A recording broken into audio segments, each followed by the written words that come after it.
Hey, welcome back to Diabolic Shrimp, the least professional talk show on the internet. I'm your host, best-selling author and comic creator Josh Grant, and today our special guest is Caleb and Kelly. Caleb is just a fantastic guy, wonderful heart.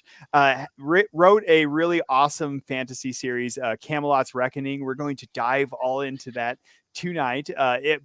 For this show, we love to be interactive with you. If you just happen to stumble upon Diabolic Shrimp, hit that subscribe button down below. It helps us to support other authors and other interesting people and causes. But Caleb, he just wrote this wonderful fantasy series. He is a lore master of Diabolic Shrimp. After our show back, our fantasy show just a couple of weeks ago, he is our reigning lore master for the next year to come. And so, but just a bit about Caleb before I bring him on.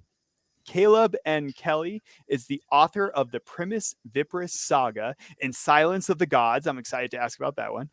Caleb Kelly loves writing anything that breaks the fetters of reality with characters who are anything but perfect. Outside of writing, he can easily be found at the local bowling alley, aiming for the perfect game, or behind his anvil, brutally swinging at whatever piece of molten metal he has chosen as his next victim. So let us hope that this show is not his next victim with his hammer of power, lore master power. But he's been sitting in the wings for a bit. So before we bring him on, though, if you want to check out any of his works, I have his link down below there. So check out all of his books are linked in the description.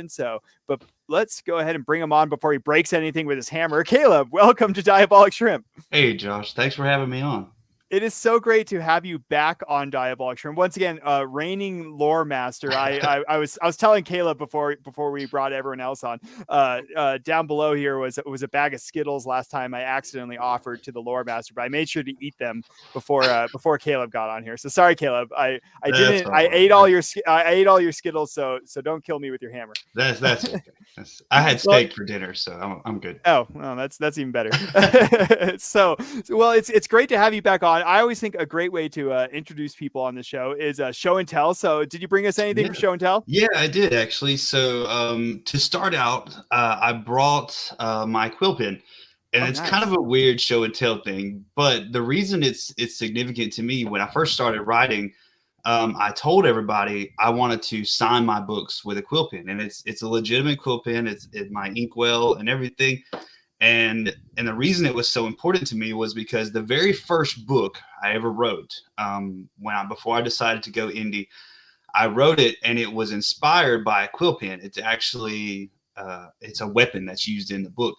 And so we ended up sending it out to publishing agents and to publishing houses. I think we got rejected by close to 30 or 40 people, things like that. such is the way to do it as a writer. Yeah, right? I mean, it was kind of debilitating, a little bit depressing. Yeah. And to be honest, though, looking back, it was totally justified because my writing was worse than garbage. I mean, it was horrible.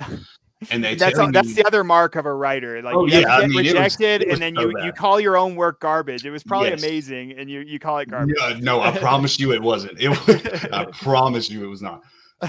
But so we did that, and then I kind of passed on it. I sat on it. I was like, I just don't think this is the time for this. And so we ended up writing a few more things that just didn't pan out. And then we ended up with Camelot Reckoning. And just to show you, I actually have it here. I signed each of them with my quill pen. Every signed copy is signed with my quill pen. And that is awesome. I'm just impressed that you're able to write with a quill pen. I took medieval calligraphy when I was younger, and I just, even with like calligraphy pens, I struggled. So a quill pen really difficult. I actually, the first book we signed, when we got all my paperback copies, I literally sat down writing my name for probably a good hour. Just on random sheets of paper, trying to get it exactly the way I wanted it. And I actually posted a video, the first one I signed, and a few people were like, wow, your handwriting's so great. And I was like, wow, it's really not. Thank you. Well, and you can't even erase with a quill pen. No, I've actually messed up a couple copies. Yeah, I messed up a couple copies doing that too. So. Well, that is really awesome, actually. So how did they use the quill pen as a weapon? Like, the pen is mightier than the sword, right? But like, how did they use that? So for people who may have never actually used a quill pen, and surprisingly enough, a lot of people haven't, Turns out. We use it in the book, and it's one that probably won't come out for a little while. It's my child. Although the Silence of the Gods and what will be Charge of the Gods coming later this year is derivative of that. So Okay. it's actually all in the same universe. It's just a different, almost like a side story to a degree. Cool. But with this, they actually use it. The nib. I mean, we stab people with the nib of that's what we do. So it sounds like my middle school days. That's how we fought in middle school, to stab each other with a pen. That's one of the ways they do it. And not to divulge too much, but in that book, even though the pen is mightier than the sword, it also can become the sword. So that's nice. Okay, I'm excited for it. Well, we do have several people watching live. Randall Grant, by the way, says, "Hey, Randall," and so welcome. We always love being interactive on the show. So if you have questions for Caleb or just comments, throw them out there. I'll bring you up here. We'll put them in the hot seat. We'll jab them with the nib of a quill pen.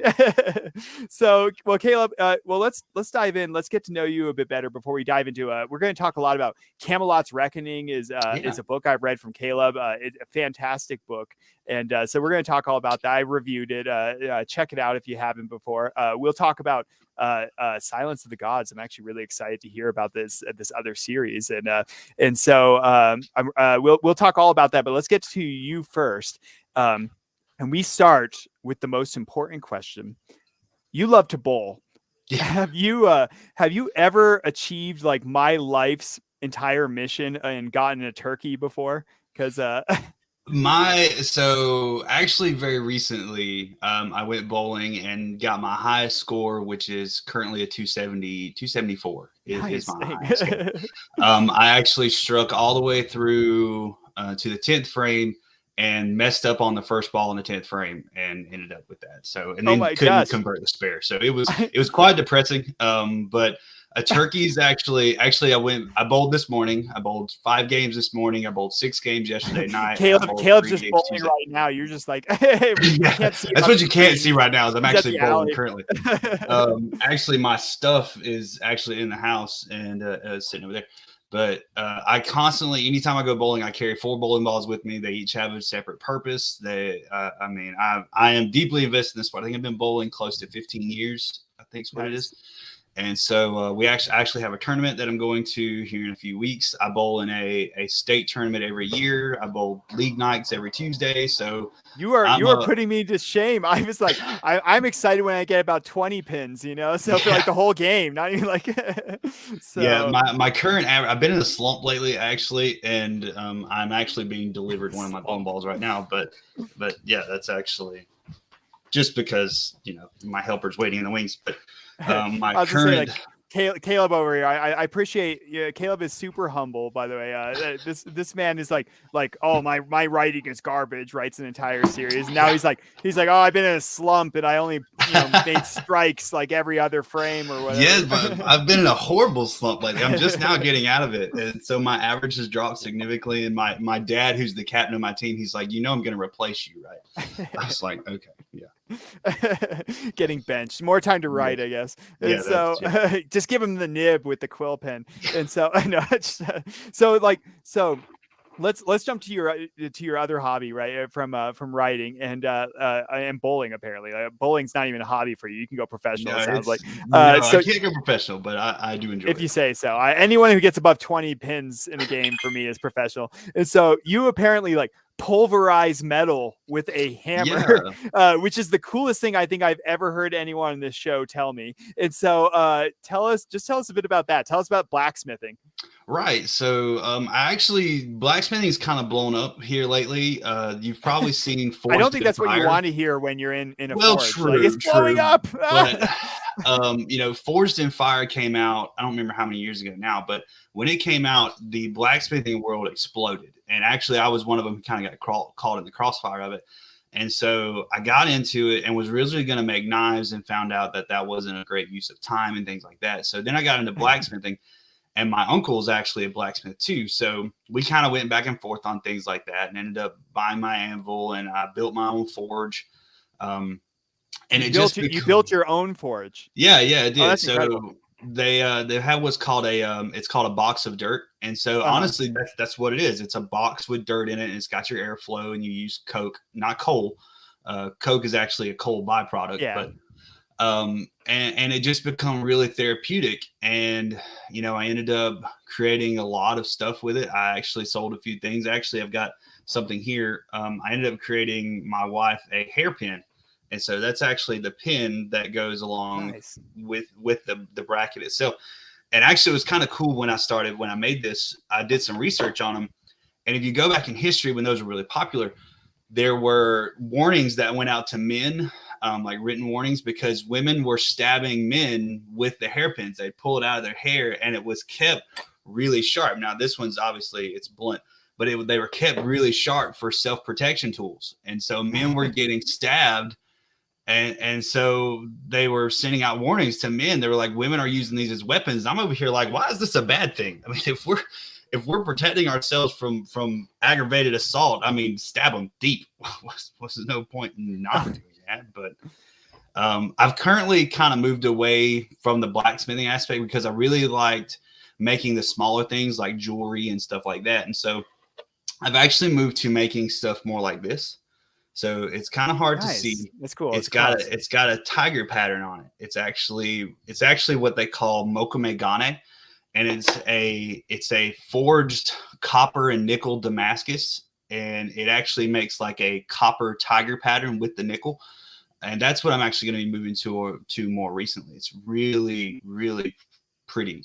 It's interesting. Well, is it like so? You have like nickel and copper. Speaking of, we have Sarah Irons says hi, Sarah. So we have nickel and we have copper. And now we have irons as well. Right. So Sarah, and so so is it like different working with all these metals? I mean, like, what's that like? What's that feeling? It's kind of similar to writing, since we're going to talk about writing here in a minute. It's like, what's that feeling when you've created something and you just get to look at that and like you just held it up there?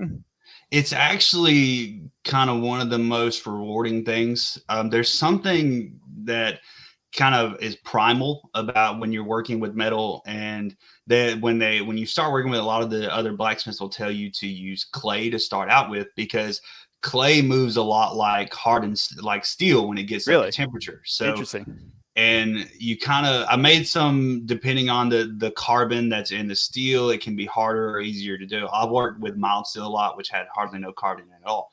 So, but I've also forged railroad spikes, which actually not a lot of carbon, but like thick metal and things like that. But when you do this and you create this whatever you're making out of it, it's actually really rewarding to step back and look at it and see what you created. And that was kind of what was such a big thing for me, was you spend this time hammering away and then to watch whatever's in your mind come to fruition. And a lot like writing, it's kind of the same way. You watch this piece of art come into its own. And what's the great thing about metal is that if you mess up, you reheat it and you can bend it back to what it was before you messed up. And like writing, that's what the backspace button's for. Well, that's what I was curious about. It's like, is it like writing where like, because sometimes I find like my mess ups in writing sometimes lead to that inspiration to like something great, right? So it's like how much of that do you do when you're like working with metal? Is it like I'm pulverizing this thing and it's just not working the way I want it, so I'm going to twist it and it's going to go this direction, or like remarkable amount. Interesting. Yeah, it's actually. So what is your fantastic mistake then when it comes to like working with metal? So, I was forging the railroad spike. I was doing a knife for my father-in-law, and so as I was sitting there forging it, the metal wasn't moving in the direction I wanted it to at all, and I was just pounding away on it, trying to get it to move the way I wanted to. And it wasn't doing right. And finally I was frustrated and I stepped back and I looked at it and I was like, you know what? This actually looks really good, even in the direction it's going. So ended up putting a twist on the handle and sharpening it down and gave it to him for Christmas. And it's actually really neat. And actually I learned later, they tell you when you start forging a spike for a knife to actually allow the knife to move on its own. And that'll allow for a lot more leeway to what the knife is going to end up being. Because a lot of people don't know if they want the knife to go on the bottom side of the spike, or they want to go to tops on the spike, and they just let it do what it's going to do. It'll decide which way it wants to move, because metal has a natural weakness to it as well, and the weaker parts of it will move easier than the stronger parts. So that was actually what was kind of cool to me, was seeing it move on its own, and I didn't have anything to do with it. It's just the way it decided to flatten out as I went. That's fascinating. I was like, well, and what I think is cool and kind of poetic is that both of us being writers, right? And I've only blacksmithed once. I made like a candle holder. I got to twist it. It was cool. And we all sang like Dwarven song as we were like hammering it. And so it's like, it was really cool. But it's like, what I think is cool and poetic, both of us being writers, is like writing is actually can be kind of similar. You have to wrestle with it. You have to hammer it. Sometimes you go back to your plan. So you remelt it, right? And you reforge it. But sometimes, kind of like what you're saying, you have to let the story move on its own. That's right. Sometimes you have to just let those characters like grow naturally. I've told people before that a lot of times going through, I have no idea what my character is going to do. They're like, well, that doesn't make any sense. You're the writer. I was like, yes, I am. But a lot of times my characters make decisions without me knowing. It takes, and I think that's the beauty of just being a creative person, right? It's like, and similar to blacksmithing, if you get upset at your writing, you just like hit the laptop with a hammer, and it eventually works out. So Sarah, by the way, a little harder to reforge a laptop. I love you too, Sarah. So yeah, you just melt it and you just hammer it and you twist it, and it becomes, if it's not a laptop, it's a little more difficult. Candle holder. Yeah. So like, all right. So before we start diving in a little bit more about we are going to dive a bit about writing. So you're down there in Georgia, I believe, right, or down south. And so does where you live feed into your like imagination and creating fantasy, or does it have nothing to do with it? No. So I say that in the fact that where I live, it's a very practical people down here. That's the best way to say it. So when you tell people, well, I write fantasy, and they're like, well, why do you write about magic and dragons? None of that's real. None of it's, and I get that. I mean, down here, it's a very practical person. It's very, you're wasting your time. Like my degree is in creative writing. They're like, well, you're never going to use that. And so here you really don't have a whole lot of people who kind of delve into that, especially, I don't want to say the older generation, but the more experienced people, they have no time for it. Like I've got folks who bought my books and they're like, I'm going to buy it. I'm going to support you, but I'm not going to crack the cover on it. They're like, that's just not my kind of thing. And I get that. Sounds like most people I know, actually, when I talk about my books. It must be a writer thing. Yeah. They're like, I'm going to support you, but I'm not going to read it. No. I'm not a dedicated to you person. Yeah. I was like, well, I'd appreciate it. Well, I don't know. In some ways, I think that's weirdly useful sometimes too, actually, when it comes to writing, because in a sense, it gets you that breaking into an audience that wouldn't necessarily read that. Courtney Kelly, by the way, says farming town. That's right. I was like, that's where my family's from, a farming town as well. And so what are then tell us like when you decided to become an author. So it sounds like you said you're kind of from a place with like very practical people, not necessarily fantasy minded. I mean, there's always several people that are fantasy minded anywhere, but it's like, tell us about like when you, like what made you decide to become an author, and what did it feel like when you first published? So I guess I've kind of known since I was a lot younger. I've talked before about, how I kind of walked around middle school with loose leaf notebook paper that I still have somewhere. But I really don't know. I guess it was just always in me to want to create characters and worlds. I'm really big into superpowers. I'm really big into like teleportation, which actually you talk about the Silence of the Gods.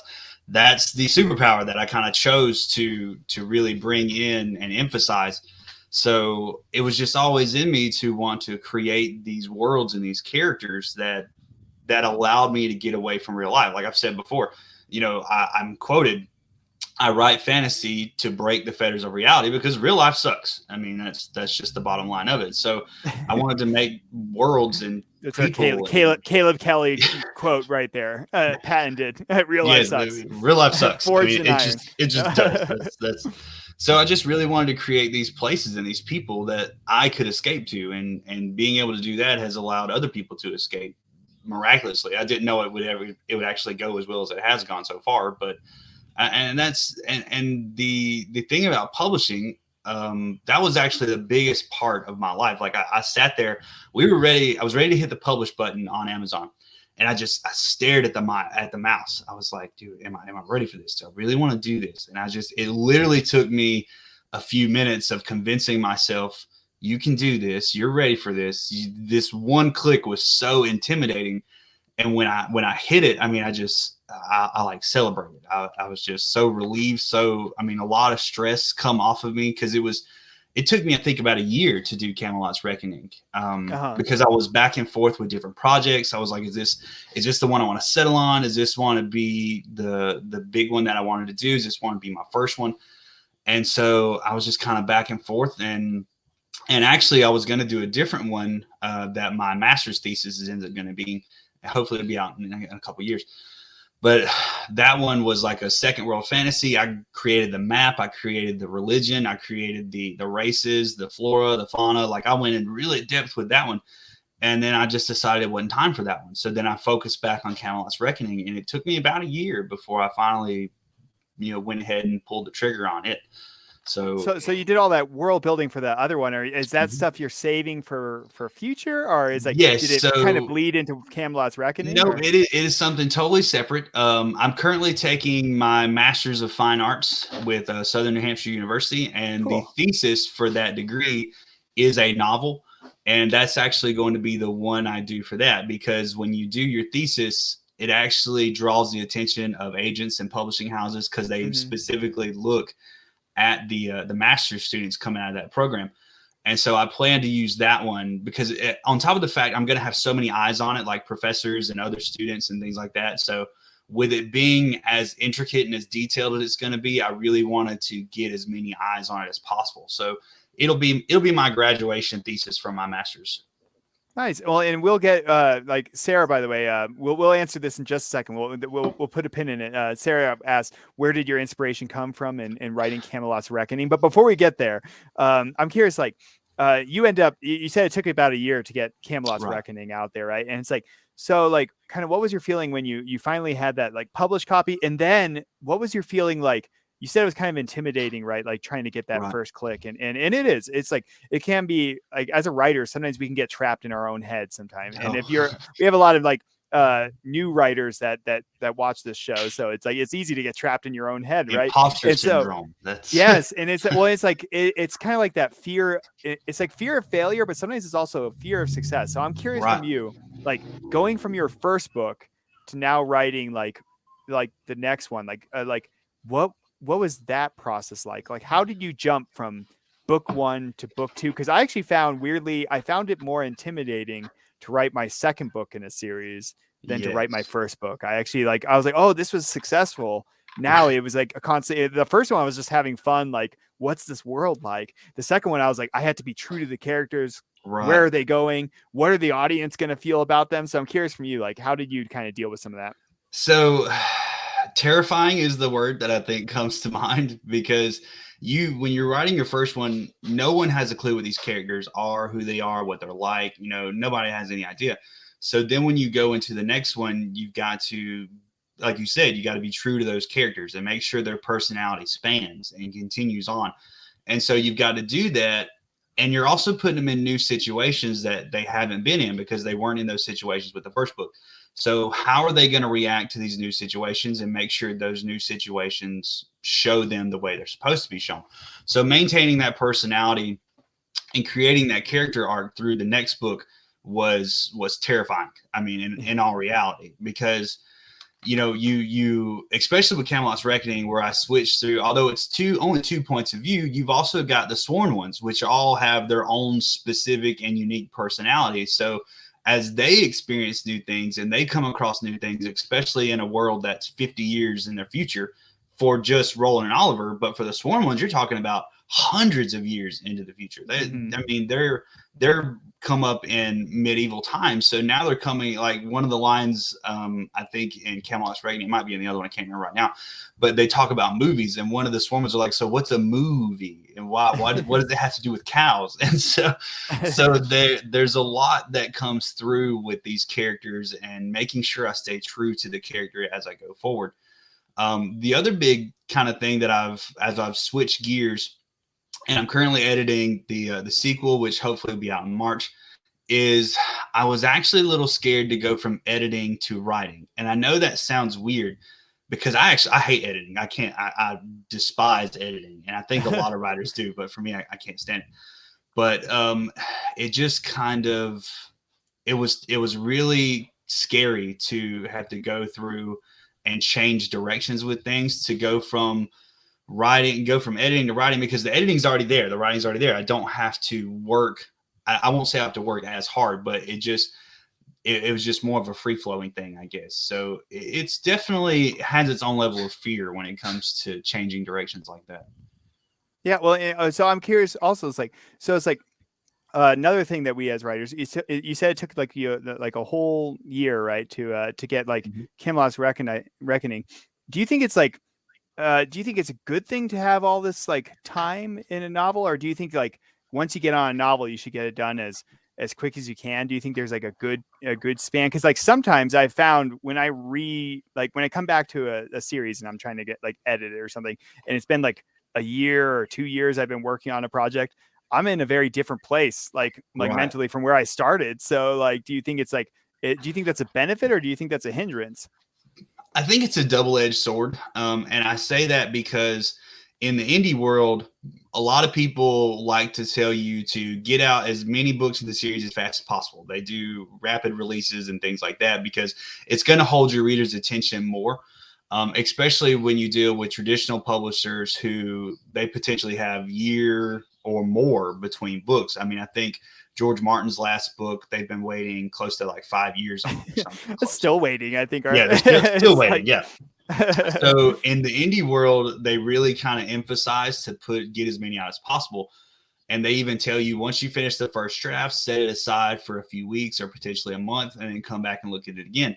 So I think there's potentially a good side and a downside to it, because readers want books as fast as possible. And with Camelot's Reckoning, I kind of leave you on a cliffhanger. So the fact that it's taken me, a little over a year to get the second one out has probably disappointed some people. Mind you, my fan base is minuscule, but when you leave people on a cliffhanger, there's like no that, such thing. No such thing as a minuscule fan base. I love my fans. Like Sarah's great. I absolutely adore my fans. I have a separate fan group where I've got a lot of supporters. We just actually went and did a takeover of another indie author, and like Sarah come over, and Lisa Smith came over, and Justin Temples came over, and Courtney had come over, and we had a really good takeover. And like, I love my fans. My fans are fantastic. They're really active in my group. And they're just amazing.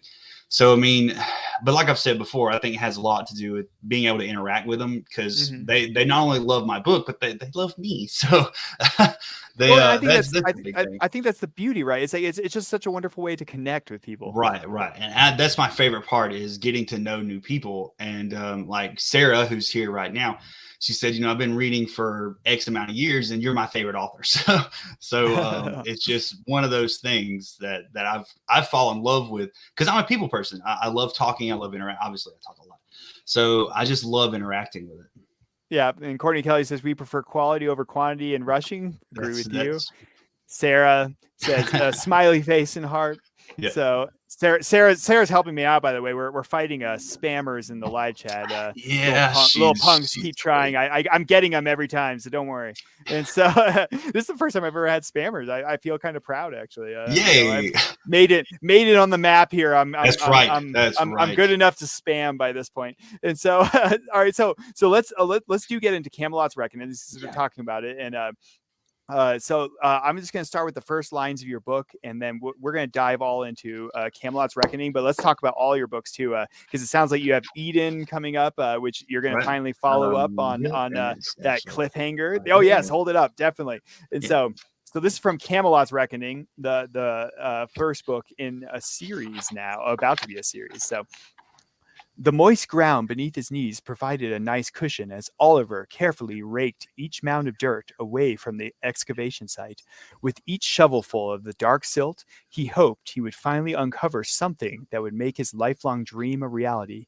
Years of being a laughing stock with his peers had soiled his reputation as an archaeologist. Perhaps today will be the day I can laugh in their faces for once. And then the murders began. No, I was like, and that was like the beginning of book. So it's Camelot's Reckoning. Tell us actually, it's a fantastic book. Again, I reviewed it. If our audience is watching, check it out in the description below. I've read it. I reviewed it. I loved it. Tell us a bit about it. So, Sarah asked in the chat, she said, what inspired me? And what actually inspired me for Camelot's Reckoning was the show Forged in Fire. I was watching an episode, and they do a feature weapon at the end of the show for the last 2 contestants. And the feature weapon was a Zweihander. And so I'm watching them craft this huge, magnificent sword. And I was just, kind of blown away by the majesty of the blade. And I got this sitting there thinking, I was like, I don't think this sword has any historical significance. And I say that in the fact that you've got Excalibur, Genghis Khan, or not Genghis Khan, but I can't remember now, but he had a sword that had a name to it. There's all these, maybe. Right. There was all these famous weapons of history. And I'm just sitting there going, this sword isn't anywhere. It's a part of history because of what it was used for. And so I was like, I think I want to give this sword a chance because it's an amazing blade. And I fell in love with it off the rib. And it's actually, of the two, of Excalibur and Rycalibur, it's my favorite. So I was like, let's give this sword a shot. And that kind of led into, I'd already been doing some research with Excalibur. And, a lot of people don't know that, they don't actually know if Excalibur was real. They don't know if King Arthur was real. Mm-hmm. They kind of speculate who it might have been. And a lot of people don't know that Excalibur is actually potentially one of 2 blades. It was either Caliburn or, I can't remember the other one, but it was potentially one of 2 blades because there's the story about it being found in the stone and there's the story of the Lady of the Lake. And so I used that, and that became the basis of both Excalibur and Rycalibur, that not only were there 2 blades, but there was legitimately 2 blades. It wasn't one blade that was potentially Excalibur, because one of them was actually Uther's sword. And so that's what I use as my basis. I was like, let's make the other one its own sword, give it its own powers. And so that's where the inspiration for having the 2 blades come from. And I kind of pictured it as Arthur and Sir Kay, and Sir Kay was Arthur's stepbrother. And in these shows and things like that, like Sir Kay's kind of a jerk a little bit, and so I touch on things like that in the book. But in reality, they're as close as you can get, and that's what brings in the power of the 2 swords, is that they have to work in tandem. The 2 wielders have to be of the same heart. They don't have to agree, but they have to understand. And that's where one of my favorite quotes from the book comes from. Actually, I got it tattooed on me, and it says, anger is permitted, but malice of the heart is not. So and it kind of goes back to me and the relationship I have with my own brothers. And I use that a lot as inspiration too, is we can be angry. We can be ready to go head to head. We can throw fists, but at the end of the day, we can't have malice for each other. We have to, nice. We're going to love each other, and no matter what. And that's how I think you describe like all brother relationships, right? That's right. Like, I think I have brothers too, and we won't have malice. You know exactly what I'm talking about. And I think malice is where we start, actually, and we go from there. So it just kind of, and one thing is, I was doing researching, Arthurian legend and things like that. There's no dragons. And I didn't realize that there was no dragons in Arthurian legend. And I was kind of a little bit blown away by that. I was kind of shocked. And I was like, you know what?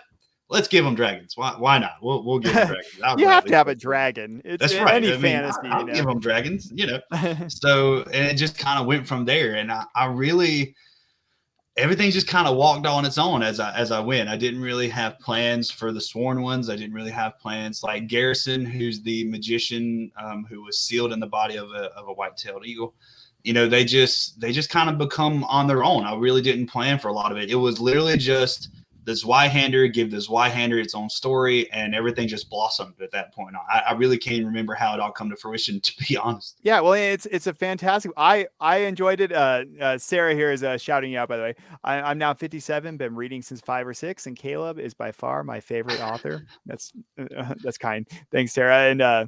And Courtney Kelly says BBC's Merlin has a few dragons. Okay, well. So there you go. Fact checking it. If you'd like to fact check Caleb in real time, please send in. Okay, well, 80% of what he says that's is a retelling with some twists too. So that's whatever. Yeah. Original Arthurian legend. So I'm curious, are they, again, going back to your other passion, right? Like blacksmithing, are you intending to make like a replica of one of the swords in your book? I actually already have to okay. So not a full I know size. swords are hard, by the way. I have there's a couple of katanas back here, and one of mine broke when I had a battle with a friend, and I tried to reforge it myself, and it turned into this like pancake of metal. Yes. So what I actually did was I did a giveaway. My 10-year high school reunion was this year, and so I did a giveaway it had my book, and we did like a raffle. And I actually forged just a miniature Zweihander. It was about 6 inches long. And even that was extremely difficult, getting the bevels right and getting it even. And it was still horrible. Like I can't imagine. We thought we were like, you just smack it in and you edge it out, and it turned into this like pancake with a handle. Yes, and it was awful. And I actually ended up going away from forging it and just did stock removal of it. And just, doing a whole lot of grinding, getting it to shape. And even that was extremely difficult. So I was just, and one thing I tell people, if you're going to forge a sword, if you're going to forge a knife, whatever you're going to forge a small version first and learn how to grind properly, because even grinding and getting everything equal and everything like it's supposed to be was rather difficult. Actually, Sarah won a giveaway in my group not too long ago, and I owe her one. So she's getting one in the mail before too long. Yeah, all right, Sarah, you're getting a sword, or maybe maybe a metal pancake. Let me rephrase. Actually, Lisa Smith won the giveaway, but Lisa actually works with me, and she's a big fan, big supporter too. But she works with me, and she won it, and she was like, "I really don't need it. I just done it to support him." She's like, "So you can have it." So I'm sending it to Sarah.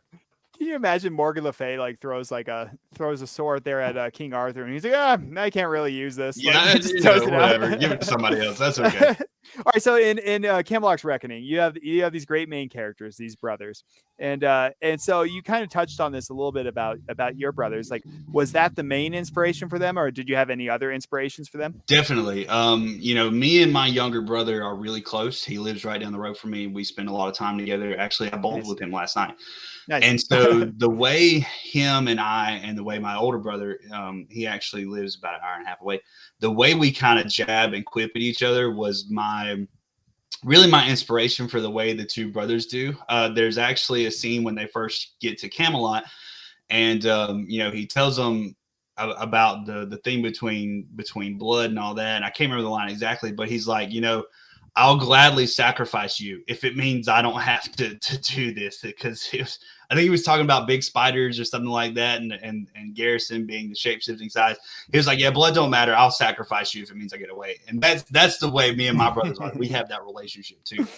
So I drew from it a lot actually.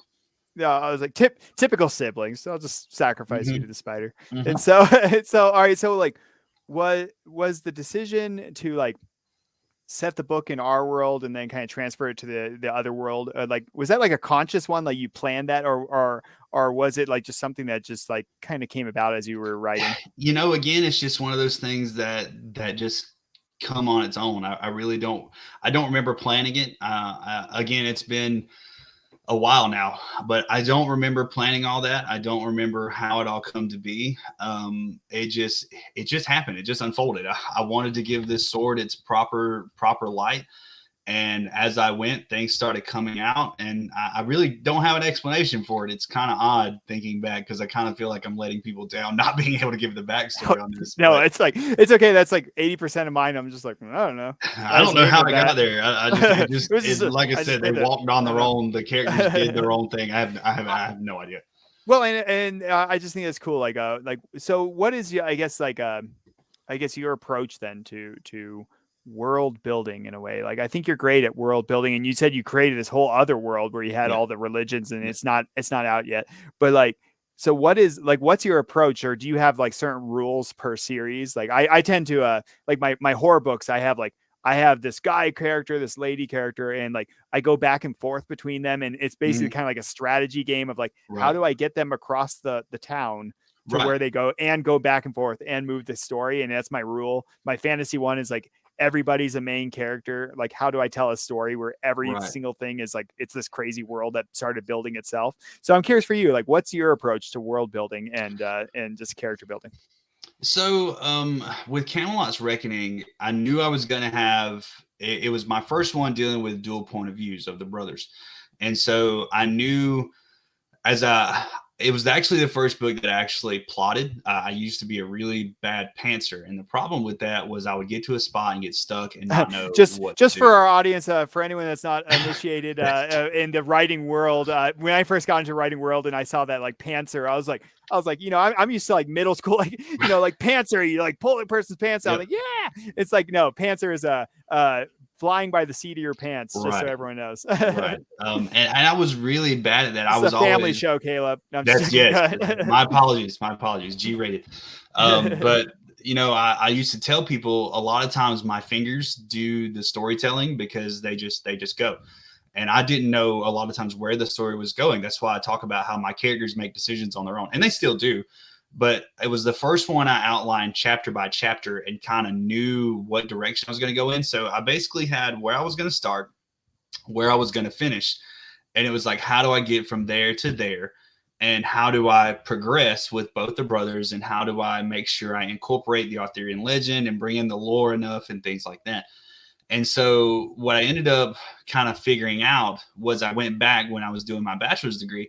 I took a script writing class, and one of my instructors told me, he said, every single line you write should be to progress the story, whether it be plot, whether it be backstory, whether it be information in some way, shape, or form.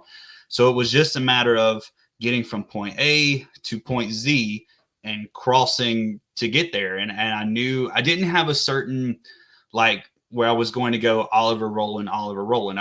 I knew I didn't want to do that. I wanted to just kind of make it natural flowing. You know, whoever was taking the spotlight in that chapter was just going to take the spotlight over. And so there was times where I would, you know, break it up into chapter, like I would switch mid chapters and things to that degree. But I really didn't have any rules for how I wanted it to go. It was just going to be what felt natural, how the characters reacted and how they moved, and what would give the best impact for the person of that scene, which for me was difficult because I come into this with a history of reading classic books.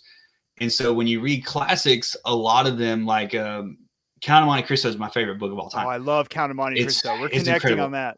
Yes, I've told anybody who's ever asked me about my favorite book, if you don't read a book in your life, read The Count of Monte Cristo. I promise you. I promise you.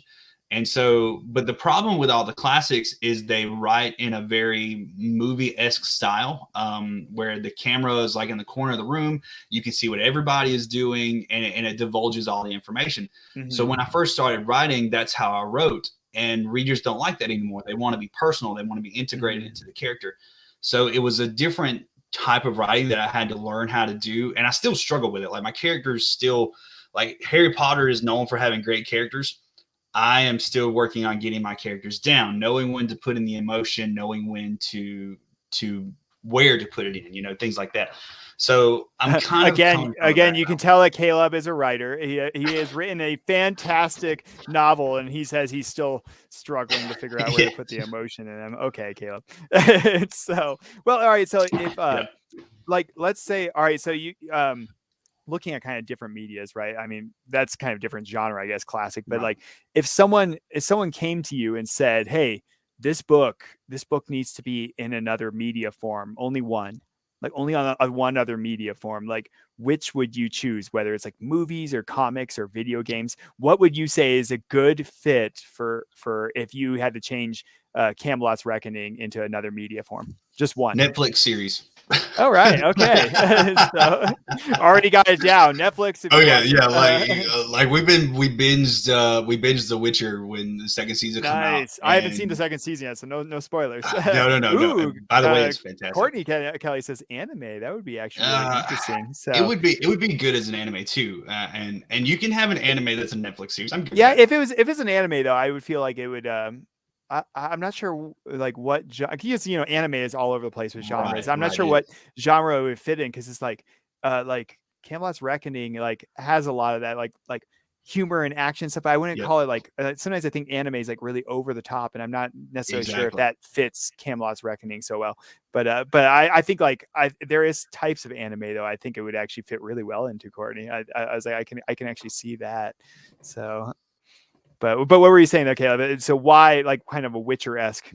Yeah, definitely. I don't have a clue who would play who as far as characters to actors go, but it's actually one of my dreams to have something I wrote be on a TV somehow. Like that's when that happens, I can die. So that's kind of where I'm at. If it ever makes it to which is kind of a difficult thing to say, simply because being indie, your chances of making it to television or to a movie are a little bit slimmer than being traditional. And I say that with the fact that I know there are some big indies who's currently working on some television stuff and some movie stuff, but they're like big names in the indie world. They're, make millions as independent published authors. So it is possible, though a little bit more of a stretch, but it is a dream to have it on TV. I can't wait for the day that the credits come up and it says based on a novel by Caleb and Kelly. That's what I want to see. Nice. Okay. So, well, I always say, like, what is your personal mark of success? And there's always several. It doesn't mean like that's the one and that's it. Right. But like, what would you, so what would you say is like, just a couple of like marks of success? That's one of them, obviously. Like make this into a series, which is awesome. Is like, which is interesting because actually I find some people don't want their books ever actually becoming a series. So, and Andrea Hintz, by the way, Andrea Hintz Productions. That would be amazing. It will happen one day. Andrea, always a fantastic to have you. Very supportive of other people. Andrea recently posted it. If anyone's an actor out there that's watching, has a job for actors for on her blog posts and a music collaboration opportunity for anyone that loves music. So, but Caleb, so yeah, what are a couple of like just milestones that you think would be just great successful points? I know you've probably already reached a couple of them, like publishing, right? Right. So for me, being able to match the salary of my everyday job would be a big one for me. If I can hit that milestone, I'd be for me. That's happy. like what, like $50 maybe, $30. So it's not a lot. Not so bad. It's like I could get there. But there's that one. There's being on a screen eventually one day. And honestly, I think one of my big ones, because I'm such a people person, and I've told everybody before, if they ask if you could have a lot of money for writing or a lot of fame for writing, which would you do? I would be, ecstatic with not making a dime, but being known by millions of people. And I guess that's kind of weird to a degree, but I would love to see the day where I'm at like a bowling tournament or I'm out, on vacation or something, and everybody goes, "Hey, you're the guy who wrote this," and like they pull out their Kindle and that's what they're sitting there reading, or they've got a copy there. Like that's a big far-fetched dream, but I would be ecstatic the day that. I think I understand, honestly, though. It's like that was something I had to get when I first published, right? I published indie, and everyone when they first published, it's like, oh, I've got like 600 friends on this social media, and it's like, so 600 people are going to buy it right off, and then you go and publish, and it's like you sold like one in a month, Right. and it's like, exactly. And you learn to kind of like what we were talking about earlier, being interactive with your audience is a big part of it, and that's a big part of this show, right? Is being interactive with each other and having a community, and but it's like you have to kind of learn to like celebrate the little steps, and especially for, like I said, a lot of new writers watch this show, and if you're new at writing or new at anything, new at business, any business or showbiz or whatever, you got to learn to celebrate the little things, right? And, that's right, and that's what it's about. And it's like, and for me, it's kind of like that. In the early days, I was like, I'm not really making any money off of this, but somebody's reading it. That's right. And that was like, That's that exactly right. actually meant so much to me. And I it's so live for encouraging. reviews. I live for Don't reviews. we? Don't we all? That's the author way, right? It's a review. It's Yes. the heartbeat of authors. So, all right. So, what about uh, like what I think is cool is you've written you kind of base your story, Camelot's Reckoning, in this kind of Arthurian legend, right? King Right. Arthur, and King Arthur captures people's imagination to this day. What do you think it is about that legend that captures people's imagination to this day? I think it's the idea of being the chosen one. Not to quote the Matrix at all, but that idea of because again, a lot of people don't know about the story of the Lady of the Lake, where she actually presented him with Excalibur and the magic behind the sword. And I think it's that idea of people being the one person, the one true king, the person who pulls the blade from the sword. You're the special person, and that's what kind of keys into Oliver's whole thing, is that Oliver has, and I have it myself, a little bit of white knight syndrome. You want to be the person who is there. You want to be the person who solves all the problems, because in a way you're the one person. You're the person people need, and so that's what I think keys into Excalibur and King Arthur, because a lot of people actually don't know as far as the deep parts of the legend when it comes to searching for the Holy Grail and things to that degree. So a lot of people on a whole just know about him becoming king by pulling the sword from the stone. Mm-hmm. And I think just the whole idea of I'm the person, I'm the chosen one, I'm the center of it all, is what really sparks people's desire to get into Arthurian legend. And that's kind of what I played off of, is that Oliver is the one that they need. He's the answer. Whereas Roland is the one who has lived in Oliver's shadow. So he's been the one that no one has needed, and the one that's kind of been forgotten over time. So whereas Oliver wants to continue So that an need, indie author. No, yeah, exactly. So I mean, where Oliver wants to continue that need and continue to be that person who's in the spotlight, Roland's just trying to be seen. He's just trying to. His whole thing is, I don't want to be forgotten. Whereas Oliver is, I want to be the center. So a lot of it plays into how they've been raised and how they've kind of developed over time. And I think that's what kind of sparks people's interest, is to be the one to, and that's Mm-hmm. what I love so much about it, is this idea that I'm different. I'm separate from everybody else. And what I think is cool is I think it's actually like a truth. I think that's like one of those universal truths of Right. humanity. I'm a very spiritual person though. It's like, but so I'm curious, like for you going forward, maybe Camelot's Reckoning one day will be like one of those legends that people get to. It's like a legend of a legend. Right. Going forward, what do you want people to like? Even if they pick this up like 100 years from now, what would you want them to feel walking away after reading Camelot's Reckoning? I think the big thing I want them to feel after reading it is to understand that we all have our own flaws. We all have, I'm really big on mental health. I think as a whole, this country ignores a lot of mental health and things like that. And so when I first started writing it and I looked into the characters, I deeply looked into who Oliver and who Roland was. I actually had almost like a breakdown to a degree, because I was able to look at the different parts of myself that's in both of them. So when I want them to read, I want them to see a lot of what makes people tick, a lot of what Oliver's entire thing is this idea. He's the savior. He's the band-aid. He's the white knight. I'm galloping in. I'm going to save everybody. Roland is the protector. He's the one who he just doesn't want to be forgotten. He don't care if he's the center. He doesn't care if he's up front. And so I think that's kind of the beauty of it, is that being that Excalibur summons this shield that protects Oliver, it's forced him to be up front. It's forced him to stand guard over his brother. Whereas in his past, he's lived in his brother's shadow. So I think it's kind of forcing you to get over your own mentality a little bit. Oliver's he's now forced to step back. Although he is the savior, he's the only one that can kill him.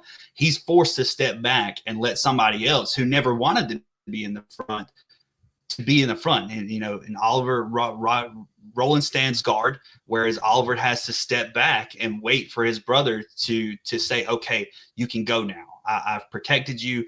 It's your turn. And I think it just completely breaks their entire mentality, where they have to be the opposite of what they've always wanted to be.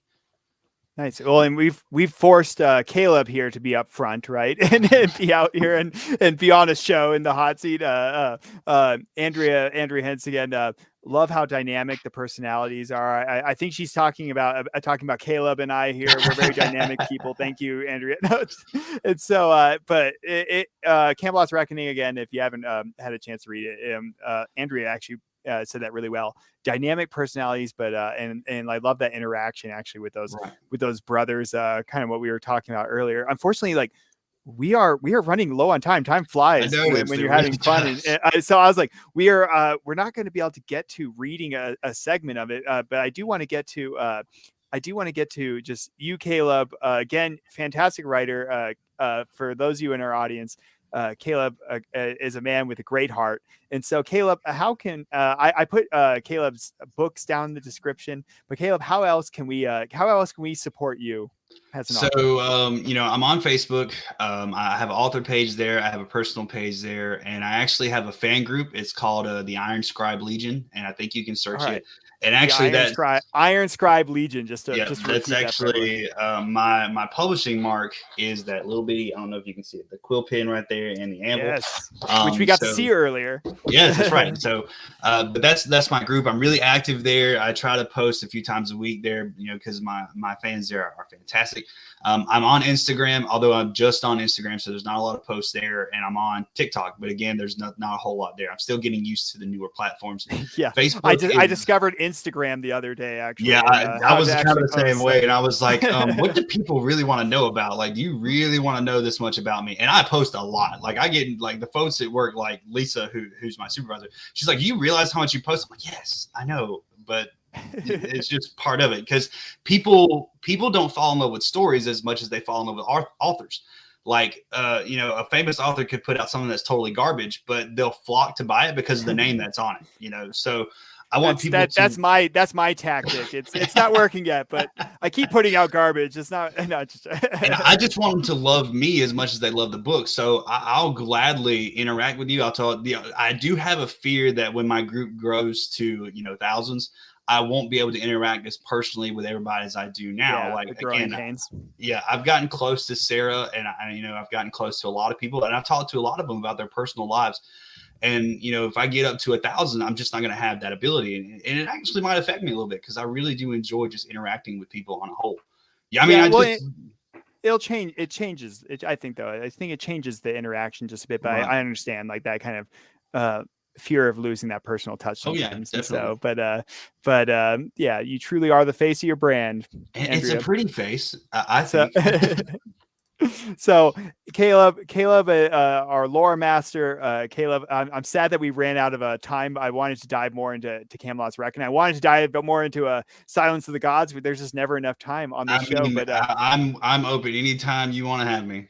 Yes, well, I'll definitely want to get you back on, and along with everyone else too. I was like, we will get you back on, lore master. I'll give more people a chance to unseat you next year here, maybe coming up in December. They can unseat you in a game of trivia for fantasy. I'm sure it won't be that hard. Yeah, after your last performance, I was gonna say video games definitely didn't inspire you to write like they did me. No. So Caleb, thank you so much for it was great. Your evening here with us on Diabolic Shrimp. I truly enjoyed every time I come on. I love interacting. I love talking. I'll talk to a wall if it'll listen, and most times they do. So. It's okay. I'm just about a wall, so I'm a little bit less exciting than the wall. So Caleb, here I'm going to send you back to the Nether Realm. Thank you so much for being on Diabolic Shrimp. Thank you for having me. And for our audience that came and spent your evening here with us, thank you so much for watching our show of Diabolic Shrimp. Thank you for those of you that participate in the live chat. If you're catching this show later, by all means, throw some comments down there. I always make sure to pass those on to the authors that they're intended for. And just thank you so much for spending a bit of time with us. If you stumbled on our channel and if you enjoyed it and want to hear more from authors and other interesting people around the world, hit that subscribe button down below, hit that like. It always helps us out to support other authors. I also take a percentage of the proceeds I get from advertising and my own book sales and give them to universally good things like childhood disease research and ocean exploration. So you're helping out the world in addition to that. But thank you so much for being part of our audience and supporting Caleb. Check out his books down below. And thanks for spending your evening with us. This has been another Diabolic Shrimp. Have a good night.